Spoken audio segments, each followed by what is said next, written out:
Israel ও ফিলিস্তিনের চলমান সংঘাতের মাঝে এবার তুরস্কের সঙ্গে যুদ্ধের সম্ভাবনার ইঙ্গিত পাওয়া গেছে। সম্প্রতি তুরস্কের প্রতিরক্ষা মন্ত্রী ইয়াসার গুলের এমন মন্তব্য করে চাঞ্চল্য সৃষ্টি করেছেন। তিনি ইসরায়েলকে আক্রমণাত্মক দেশ হিসাবে আখ্যা দিয়ে তুরস্কের জনগণকে সতর্ক থাকার আহ্বান জানিয়েছেন।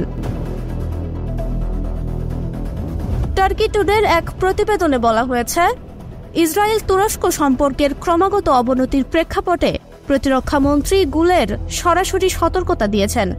তিনি বলেন, ইসরায়েলের হামলা শুধু তুরস্কের নয়, গোটা বিশ্বে অস্থিতিশীলতা সৃষ্টি করতে পারে এবং এটি তৃতীয় বিশ্বযুদ্ধের সূচনা ঘটাতে পারে। টার্কিশ টিভি 100-এ এক সরাসরি সাক্ষাৎকারে তিনি বলেন, তুরস্ক কোনো যুদ্ধ চায় না, তবে দেশের সামরিক বাহিনী সব ধরনের পরিস্থিতির জন্য প্রস্তুত রয়েছে। এ সময় তিনি ইসরায়েলের কর্মকাণ্ডকে বৈশ্বিক অনিশ্চয়তা এবং ঝুঁকির কারণ হিসেবে চিহ্নিত করেন। তুরস্ক ইসরায়েলের উত্তেজনা এমন সময় আরও বৃদ্ধি পেল যখন সম্প্রতি তুরস্ক ইসরায়েলের সঙ্গে সব ধরনের সম্পর্ক ছিন্ন করার ঘোষণা দেয়। প্রেসিডেন্ট রিসেপ তাইয়েপ এরদোগান জানিয়ে দেন, ইসরায়েলের সঙ্গে কোনো ধরনের কূটনৈতিক সম্পর্ক আর রাখবে না আঙ্কারা। গাজায় ইসরায়েলি প্রধানমন্ত্রীর বিরুদ্ধে গণহত্যার অভিযোগ এনে এরদোগান শান্তি নিশ্চিতের প্রতিশ্রুতি দিয়েছেন।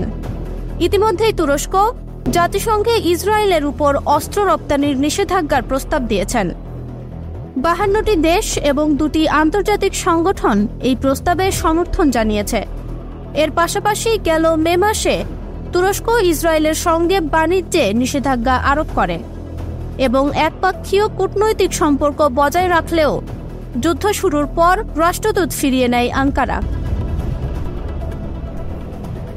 ইতিহাসের প্রসঙ্গ টেনে প্রতিরক্ষা মন্ত্রী ইয়াসার গুলের বলেন, ক্ষুদ্র ও তুচ্ছ ঘটনা থেকে পৃথিবীতে 2টি বিশ্বযুদ্ধ হয়েছে।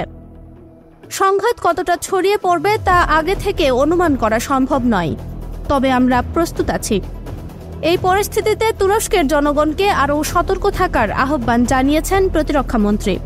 তিনি উল্লেখ করেন, প্রেসিডেন্ট এরদোগান যদি বিপদের আশঙ্কা না দেখতেন তাহলে জাতিকে সতর্ক থাকার নির্দেশনা দিতেন না। তুরস্ক ও ইসরায়েলের এই ক্রমবর্ধমান উত্তেজনা আন্তর্জাতিক পর্যায়ে নতুন করে উদ্বেগ তৈরি করেছে। পরিস্থিতি কোন দিকে মোড় নেয় তা নিয়ে বিশ্বজুড়ে দুশ্চিন্তা বাড়ছে।